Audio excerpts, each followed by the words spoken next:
ያልወለዳችሁ አይጽነቃችሁ አይግረማችሁ ልጅ የመንግስተ ሰማያት የይለፍ ወረቀት አይደለም ብትወልዱም ጥሩ ነው ባትወልዱም ጥሩ ነው አንዳንድ ሰባኪ ዘላን ሰባኪ አለ እኛና እናንተ እኩል ናችሁ ይላችሁ አይደለም እኛ ሊቃውንት ነን መምህራን ነን እነዚህ ሁሉ ተባብረው ባውጣጪ ነው ጥላውን ገሰሰ ዝነኛ ይሆን እኔ ኢትዮጵያ ህዝብ የሚያሳዝነኝ ከመነሻ የተፈናቀለ ከመድረሻው ያልደረሰ አየር ላይ የተንሳፈፈ ትውልድ ተፈጠረ እግዚአብሔር ለማወቅ ከፈለገ አስተሳሰቡን መለወጥ አለበት ማለት በሞላ ሆድም አይጠጣም ደሞ ቆርጣችሁ አወጣችሁ መጠጥ ጥሩ ነው ብሏል እንዳትሉ መቼም ዳገብተናልና ወደ ቤተክርስቲያን ስትመጡ ባዶ ጆን እያይዛችሁ ነው ባዶ ቃይዛችሁ ነው ተሞልታችሁ ትመለሳላችሁ ሰባኪ ዘማሪ ቄስ መነኩሴ አስባችሁ አትም ማርያምን ከልቤ ነው ማለት አንዳንዶች እኮ እኛ እየሰበክናቸው እሱ ቀቃ የሚደረድሩ አሉ ነገ ይሄ ጫማ ይሸጥ ይሆን እስኪ አንተ ንገረኝ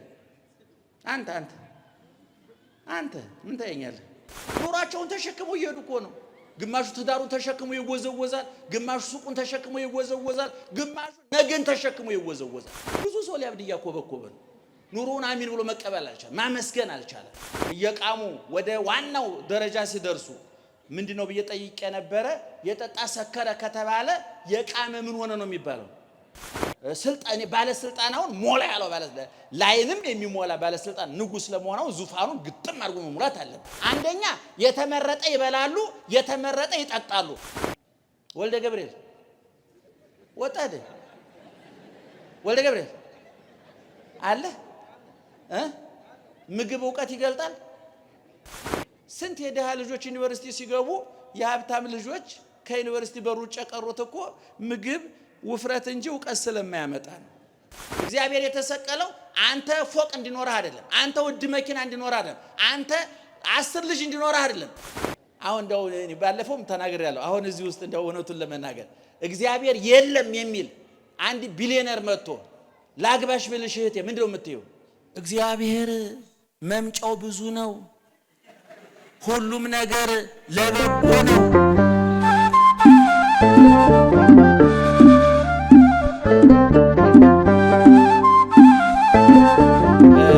በቤተክርስቲያናችን ማሃቱ የሚባል ቀለም አለ እዚህ ድጓ ምራለ ዘካይ አልመጡም አይንደ ልቤ እንደወራውዬ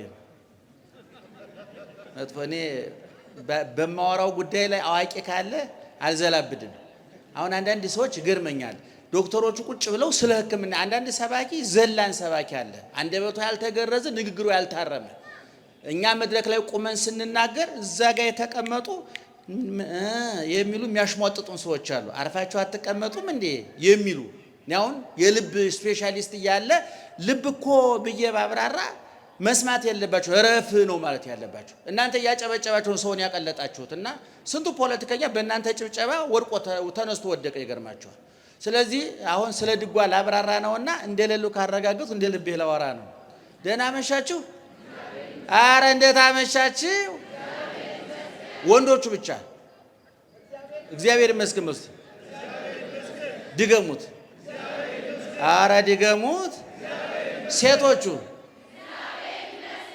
ድገሙት በተናጠል ደስ ይላል አይልም አይደል አንድ ላይ ማን ይመስገን እግዚአብሔር ይመስገን ከመጣችሁ ዘንድ ጊዜያችሁን ከሰዋችሁ ዘንድ ጉዳዮቻችሁን ከሰረዛችሁ ዘንድ እዚህ እስከመጣችሁ ድረስ ጆሮአችሁን ከፍታችሁ ልባችሁን አዘጋጅታችሁ በቀጥታ ስፒከሩ እኛ ስፒከር ይዘናል እኔን ስፒከር ይዣለሁ እኔን እግዚአብሔር ይዞኛል እኔ ሁለተኛ ስፒከር ነኝ እንጂ ምንጩን ያደለው የጥበብ ምንጭ የህይወት ምንጭ የረከሰውን የሚቀድስ የፈረሰውን የሚያድስ የቆሸሸውን የሚያነጻ በፈረሰበት በኩል የሚቆም ለዋጭ ቀያሪ አምላክ አለን የክረምትና የበጋ የቀንና የሌሊት የማግኘትና የማጣት የጤንነትና የበሽታ በትርፍና በኪሳራ ውስጥ መስከንን መረጋጋትን ምክንያትን መስጠት የሚችል ዝግ ቤት አንኳኩቶ የሚገባ ባዶ መቃብሩን ባዶ ያስቀረ በጨለማ ውስጥ የሚኖር በዘመን በጊዜ የማያረጅ ብሉየ መዋዕል የሚባል አለ በግዕዝ ቋንቋ ምን ማለት ነው የዘመን ሽማግሌ ለሰው ሲሆን የዘመን ሽማግሌ ማለት ነው ለእግዚአብሔር ሲሆን ግን ዘመንን የሚያስረጅ ማለት ነው እግዚአብሔር ዘመንን ራሱን ያስረጀዋል፣ ጊዜን ራሱን ያስረጀዋል። እኛን እያረጀን ብሄርን ቁጥር አይናችን እየፈዘዘ ጥርሳችን እየበለዘ ፊታችን እየሸበሸበ ጸጉራችን እየሸበተ ወገባችን እየጎበጠ ጸጉራችን እየተመለጠ የስሜት ሕዋሳት በጠቅላላ እንደ መኪና ስኮር ምትክ የላቸውምና እየተበላሹ ሄዳል። የዛሬ 10 ዓመት በቁንጅና ውድድር አንደኛ ተብላ ዓለም ያጨበጨበላት ሴት ዛሬ ብታገኙት እንኳን ዓለም እናት አባቷ ረስተዋታል። ይገርማቸው ቤተሰብ ረስተዋታል። እግዚአብሔር ግን ዛሬም ትኩስ ነው፣ ዛሬም አዲስ ነው፣ ዛሬም ውብ ነው፣ ዛሬም ፈዋሽ ነው፣ ዛሬም ተኳሽ ነው። ተኳሽ ሆነ አይደለም ይቀጣ አድጦይ ነው ማይበል ወስዶ ተኳሽ አይደለም። እግዚአብሔር ተኳሽ አይደለም። ተኳሾቹ አሉበታል። እነሱን በሌላ መድረክ እንናገረዋለን። ዓለማዊ መድረክ ስንሄድ ደህና መሻችሁ። ስለዚህ ቅድም እንዳልኳችሁ የሚያስተምር ማን ነው? እግዚአብሔር። እዚህ ስትመጡ ምእመናን፣ እዚህ ስትመጡ በቀጥታ እግዚአብሔርን እናገኘዋለን ብላችሁ መምጣት አለባችሁ። ይሄ ሰባኪ፣ ዘማሪ፣ ቄስ፣ መነኩሴ አስባችሁ አትምጡ። እኔ ሁሉ ጊዜ ደጋግሜ ተናግሬያለሁ። እኔና እናንተ ማለት ለሕክምና ሐኪም ቤት ሂደን ዶክተሩ እስከሚመጣ ለምን አንወያይም ብለን የምንወያይ በሽተኞች ነው። የኛ ልዩነት ምን? አንደን ቀዥቃዣ በሽተኛ አለ ዶክተር እስኪመጣ በሽታ የሚያብራራ። ስለዚህ እኛ ደፋር ስለሆን ቁመን እየለፈለፍን ነው እንጂ የቆመና የተቀመጠ በሽተኛ ነን ሁለታችን። ልዩነት የለንም። ነገ ፈዋሽ ማን ነው? ሐኪም ቤቷ ማን ናት? ቤተ ክርስቲያን ናት። ስለዚህ ተረጋግታችሁ ብትሰሙ በጣም ነው ደስ የሚል እና ዝሮ ምን ልላችሁ ነው ማህቱ የሚባል በቤተ ክርስቲያን አባታችን ቅዱስ ያሬድ ያዘጋጀው ቀለም አለ፣ ቃለ እግዚአብሔር አለ። መቼም ስለ ቅዱስ ያሬድ ኦርቶዶክሳዊ ተዋሕዶ ቤተ ክርስቲያን አምልታ አስፍታ በክብሩ ልክ በልዕልናው ልክ ባበርክቶቱ ልክ ያልዘመረችለት ያልተናገረችለት ሰው ቢኖር ታላቁ ጻድቅ ሊቅ ቅዱስ አንባቢ ተርጓሚ ጠቃሽ አመስጣሪ ቅዱስ ያሬድ ነው። በጣም ነው የማዝነው እውነቱን ለመናገር። እኔ እንደ ቅዱስ ያሬድ አገልግሎት የኢትዮጵያ ቤተክርስቲያን ኢትዮጵያ በቅዱስ ያሬድ ቤተክርስቲያን መጥለቅለቅ ነበረባት። ይገርማቸዋል። በጣም ትልቅ ለውጥ ነው ያመጣው፣ ለውጥ ነው የፈጠረው ከቅዱስ ያሬድ በፊትና ከቅዱስ ያሬድ በኋላ ተብሎ። ለምሳሌ ፊዚክሱ ታውቃላችሁ፣ ከአልበርት አንስታይን በፊት የነበረው ፊዚክስና ከሱ በኋላ የነበረው ለውጥ አለ ይላሉ በዘርፉ የተሰማሩ ሰዎች። መቼም እዚህ የፊዚክስ መምህር የለም ብዬ ቆጥሬው ነው፣ ካለም የለም ላሁኑ። ስለዚህ ቅዱስ ያሬድ ከቅዱስ ያሬድ በፊት የነበረው የቤተ ክርስቲያን ምስጋናና ከቅዱስ ያሬድ በኋላ በጣም ተቀይሯል። ቅዱስ ያሬድ የሚገርማችሁ 4 ነገሮች አሉት። 4 ነገር። አንደኛ ጠቃሽ ነው። ከብሉይ ኪዳን ይጠቅሳል፣ ከሐዲስ ኪዳን ይጠቅሳል፣ ከመጻሕፍተ ሊቃውንት ይጠቅሳል፣ ከመጻሕፍተ መነኮሳት ይጠቅሳል። ከሱ በፊት የነበሩ ድርሳናት፣ ገድላትን፣ ታሪኮችን ይተርካል። ጠቃሽ ነው ቅዱስ ያሬድ። ሁለተኛ ቅዱስ ያሬድ ተርጓሚ ነው፣ ይተረጉማል። መጽሐፍ ቅዱስ ምእመናን በላች፣ ተንታኝ፣ አብራሪ፣ አመስጣሪ ይፈልጋል። ለምሳሌ በእውቀት እኛና እናንተ እኩል አይደለን። በሃይማኖቱ እኛ እንበልጣቸዋለን። አንዳንዱ ጅል መምህር እዚህ ይቆምና እኛና እናንተ እኩል ናችሁ ይላችሁ። አይደለን። እኛ ሊቃውንት ነን፣ መምህራን ነን። ጊዜያችንን ሰውተን ተምረናል። ለምሳሌ እኔ ነጋዴ አይደለሁም። እዚህ ውስጥ ነጋዴ ካለ ለእሱ እኔ መሀይም ነኝ። እሱ ጋር ተቀርቤ መጠየቅ አለብኝ። በሃይማኖት ጉዳይ ደግሞ እኛ ጊዜያችንን ሰውተን እድሜያችንን ሰውተን መጻሕፍትን አገላብጠን አንብበን ተርጉመን የመጣን። ቅዱስ ያሬድ ቅድም እንዳልኳችሁ ተርጓሚ ነው። ብሉይውን ከሐዲስ ያጣብቃል፣ ያገናኛል። ሐዲሱን በመጻሕፍተ ሊቃውንት ያራቀቃል። ከመጻሕፍተ ሊቃውንት በመጻሕፍተ መነኮሳት አድርጎ ይተረጉማል። ሶስተኛ አመስጣሪ ነው። ይሄ ሊቃውንቱ ይገባቸዋል። ምእመናን ነሳ ሙሴ በትረ፣ ሙሴ በትሩን ይዞ አማተበ፣ ጸለየ ወአማይተበ፣ በባህሩ ላይ እንዲህ ሲያረገው እንደ ማማተብ ነው አለ ቅዱስ ያሬድ። ውእቱኬ በአርአያ ትምህርተ መስቀል፣ ያ ሙሴ በክርስቶስ ብትሩ በመስቀል ባሕረ ኤርትራ በጥምቀት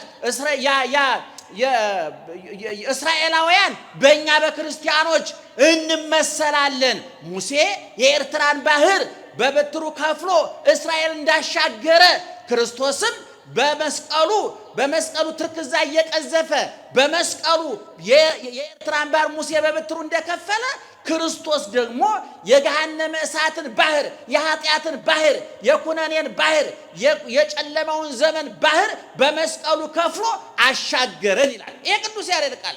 ስለዚህ አንደኛ ጠቃሽ ነው፣ ሁለተኛ ተርጓሚ ነው፣ ሶስተኛ አመስጣሪ ነው፣ አራተኛ ደራሲ ነው። ደህና ዋላችሁ። ስንት ነገር ተናገርኩ? አራት ነቃ በሉ እንጂ ስንት ነገር ተናገርኩ? አንደኛ አይደለም፣ አሁን እነግራችኋለሁ፣ አልደግመውም። አንደኛ ጠቃሽ በሉ፣ ሁለተኛ ተርጓሚ፣ ሶስተኛ አመስጣሪ፣ አራተኛ ደራሲ። ቅዱስ ያሬድ እነዚህን ሁሉ ደራሲዎች ለምሳሌ የዜማ ደራሲያን ሲባል በዚህ ባለሙ ታውቃላችሁ። ጥላሁን ገሰሰ በጣም ዝነኛ ነው አይደለም? ግን ጥላሁን ገሰሰን ተባብረው ከኛ በላይ ታይልን ብለው አንዱ ዜማ፣ አንዱ ግጥም አቅርቦ፣ አንዱ መሰንቆ፣ አንዱ ክራር፣ አንዱ ቤስ ክራር፣ አንዱ ሳክስፎን፣ አንዱ ፒያኖ፣ እነዚህ ሁሉ ተባብረው ባውጣጪ ነው ቅዱስ ማን ነው ጥላሁን ገሰሰ ዝነኛ የሆነው። ከበስተጀርባው ብዙ ጥላሁን ገሰሰ ከፍ አድርገው ያሳዩ ደራሲያን አሉ። ቅዱስ ያሬድ ዜማ ደራሲ ነው ስንል ከአንዱ ጋር ዜማ፣ ከአንዱ ጋር ግጥም፣ ከአንዱ ጋር ቅንብር፣ ከአንዱ ጋር 5-6 ሰው ተባብረው ዝነኛ ያደረጉት አይደለም ቅዱስ ያሬድ። ምእመናን ይሄን በደንብ ማወቅ አለባቸው። ስለዚህ ቅዱስ ያሬድ የዜማ ደራሲ ብቻ ብሎ ማለፍ ቅዱስ ያሬድን ማሳነስ ነው ብዬ አምናለሁ። እኔ ብቻ ነው ሊቃውንት ያምናል። እና ዙሮ መሃትው የሚባል ቀለም አለ። በሉ እስኪ መሃትው ናራ ሞቅ ባላችሁ አካችሁ ምን አልኳችሁ?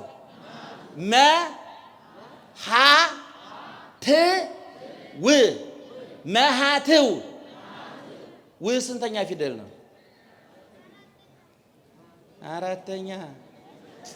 ABCD ዲ ነው። ኧረ ተው አንተ ልጅ ተው። ስንተኛ ፊደል ነው? አቤት ሶስተኛ፣ ሁለተኛ። አይደለም ያልኩት እኮ በሉ እስኪ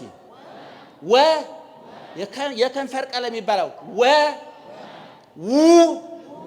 ዊ ዋ ዌ ው እንዲያው እኮ ነው የሚያሳዝነኝ። ወይም ያለንን ለቀን ከፈረንጆቹ አልተጣበቅ።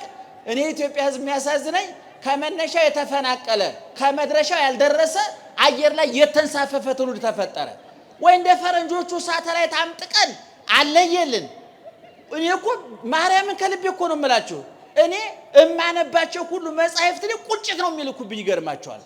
አሁን ፊደሎቻችን ብጥር ያሉ ፊደሎች አሉ። እስኪ ለምሳሌ በእንግሊዝኛ ወለ መጻፍ እንደሚጻፈው WE ለመጻፍስ ኮንሶናንትና ቫውልስ አሉ አይደለም? እሺ ዊ ለማለት ዋ ለማለት ዌ እንዲገሟት እንግዲህ የሆኑት እየተጠጋገነ የመጣ ነው። አማርኛችን ግን ይቀድማቸዋል። አንዱ ሌላ ሳይጨምር ወደ 6 ቦታ 7 ፊደል ይሆናል።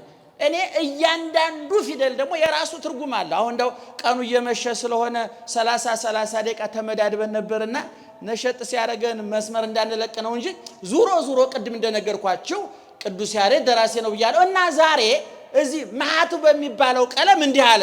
ዋንተሰ ለእመተፈቅድ ታይምር ህድግ ህሊና ዘበምድር።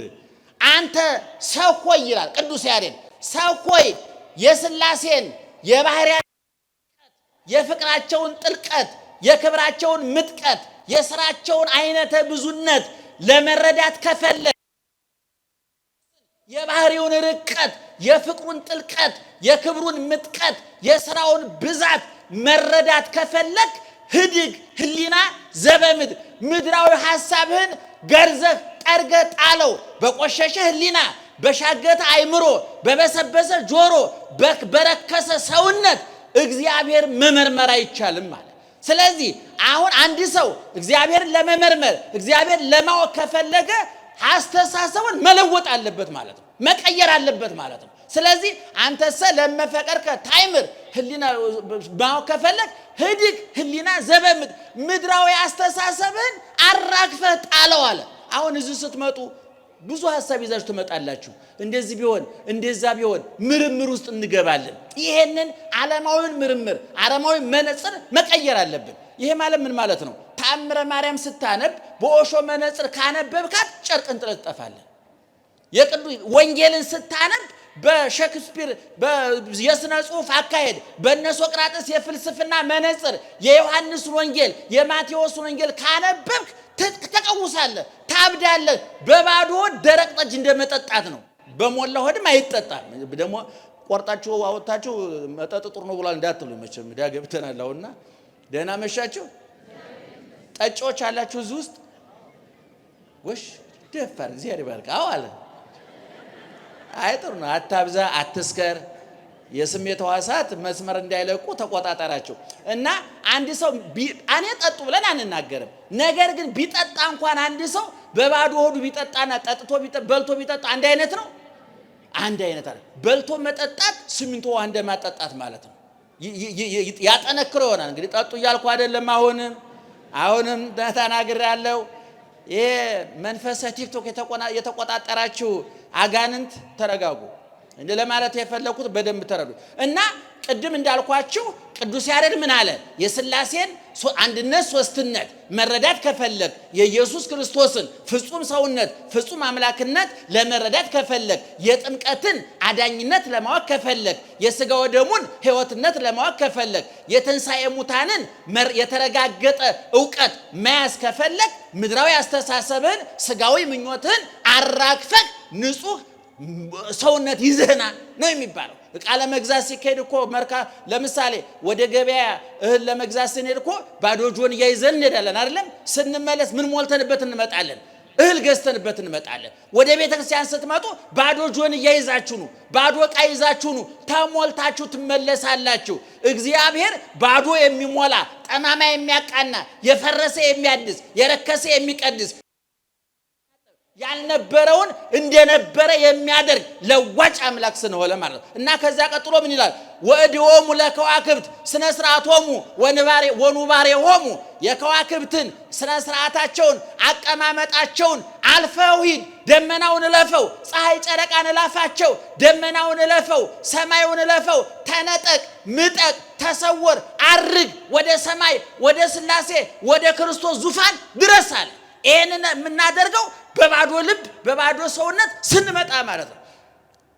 ወእምዝንቱ ኩሉ ተልኢለከ ከዚህ ሁሉ ከፍ ብለህ ሐሊ አሐደ ስሉሰ ዘኢይሰደቅ ከዚህ ሁሉ ከዓለማዊ ምኞት ከዓለማዊ ፍልስፍና ከዓለማዊ ዕውቀት መጥቀህ ረቀህ ተነጥቀህ ወደ ላይ ወጥተህ እንደ እንጨት የማይሰነጠቅ እንደ ብረት የማይጨፈለቅ የሥላሴን አንድነት ሶስትነት ተረዳ። እስመ ኩሎሙ ሊቃነ ጳጳሳት ቀሳውስት ወዲያቆናት ሁሉም ተምረናል፣ አውቀናል፣ አንብበናል፣ አመስጥረናል፣ ተንትነናል፣ ዕውቀት ጠልቆናል፣ ምስጢር ገብቶናል። መጻሕፍትን እንደ እንጀራ በልተናቸዋል፣ እንደ ውሃ ጠጥተናቸዋል፣ ተራቀናል የሚሉ ጳጳሳት ቀሳውስት ዲያቆናት የኢየሱስ ክርስቶስን ባህሪውን መርምረው ማወቅ አይቻላቸውምና ናዛዚ የሚያረጋጋ ታዛዚ እሺ በጀ ብሎ ከሰማይ ወደ ምድር ከርቀት ወደ ግዝፈት ከሕያውነት ወደ ሟችነት ከዘላለማዊነት ወደ ጊዜያዊነት ከንጉስነት ወደ አገልጋይነት ከንጹህ መንበረ ጽርሐ አርያም ወደ ጠባቡ ማኅፀነ ማርያም ከንጹህ መንበረ ጸባዖት ወደ ቆሸሻ የእንስሳት በረት በብርሃናዊ ክብሩ ታጅቦ የሚኖረው እግዚአብሔር በጨርቅ ወደ መጠቅለል በበረት ወደ መጣል የመጣው አንተን ለማዳን ነው። ይሄንን ፍቅር ነው እንጂ የሚያስረዳው ዕውቀት አያስረዳውም። ዓለም ይሄን ዕውቀት ለመረዳት አይችልም። ጥጋብን በሚያደንቅ ዓለም ውስጥ ጾም ርኩሰት ነው። መጠጣትን እርካታ ብሎ በሚሰብከው ዓለም መጾም ወንጀል ነው።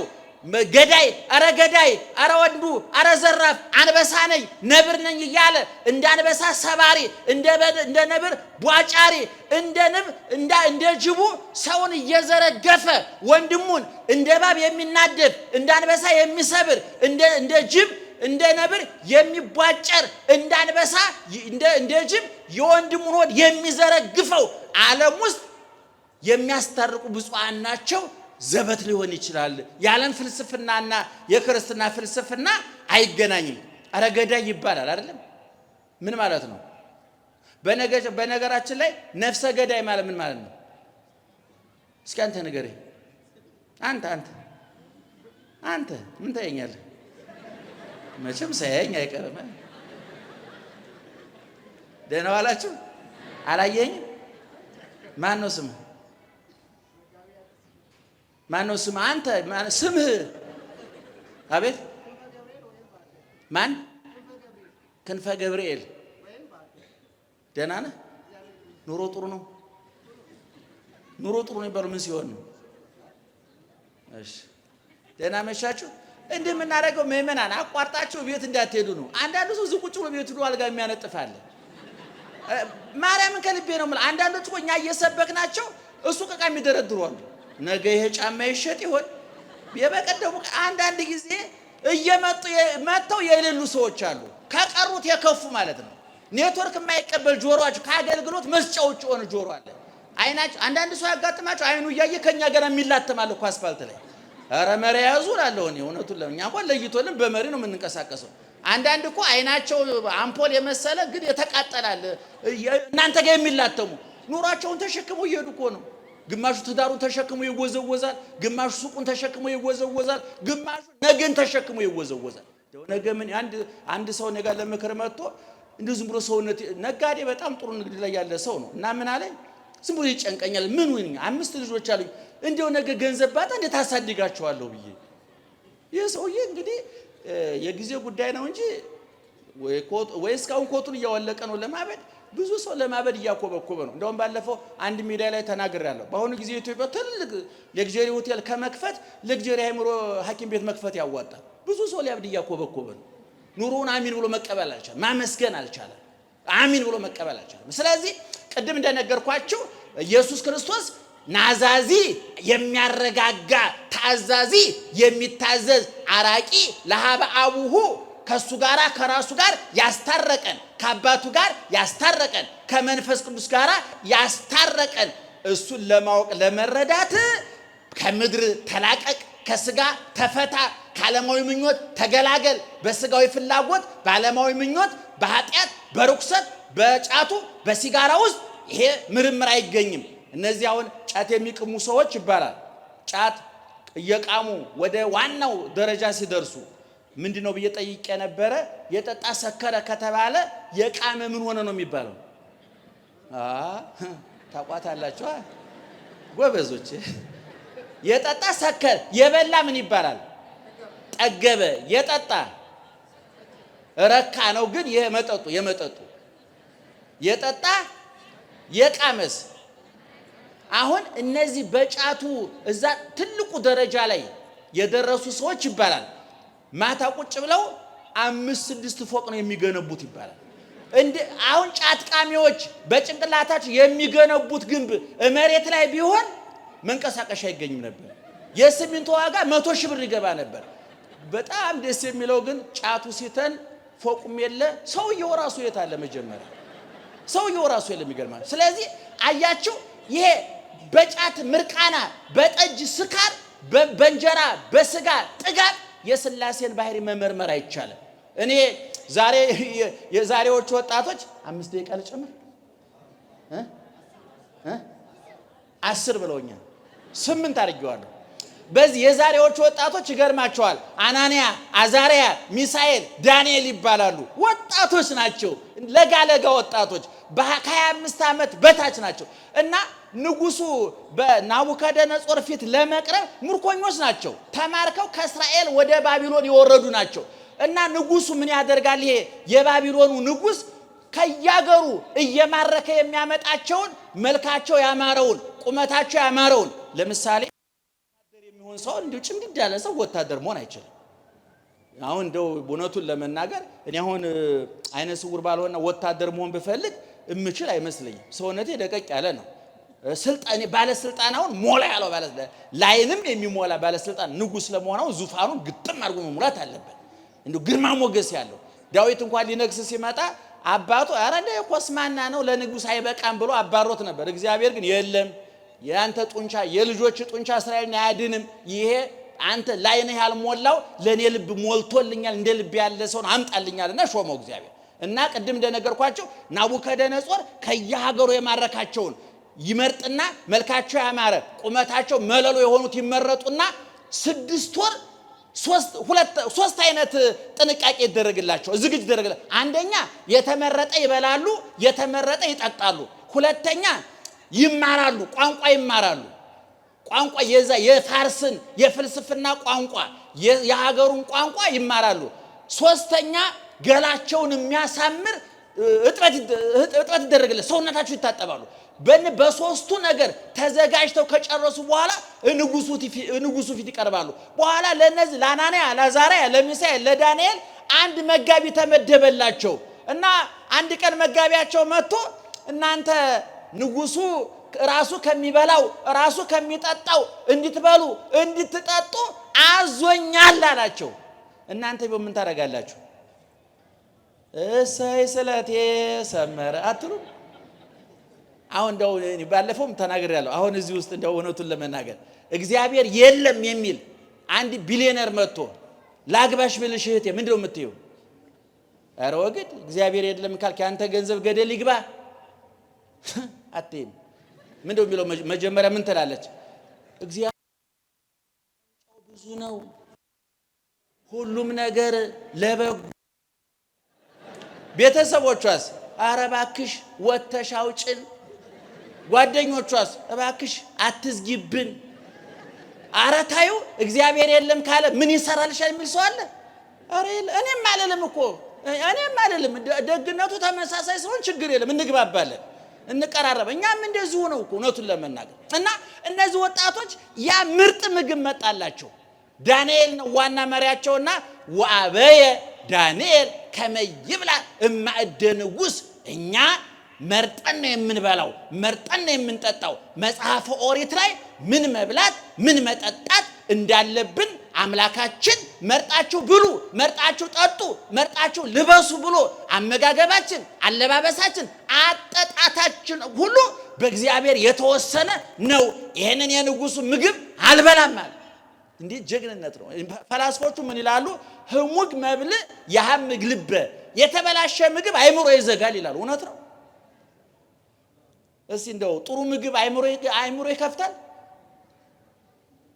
ወልደ ገብርኤል ወጣደ ወልደ ገብርኤል አለ ምግብ ዕውቀት ይገልጣል።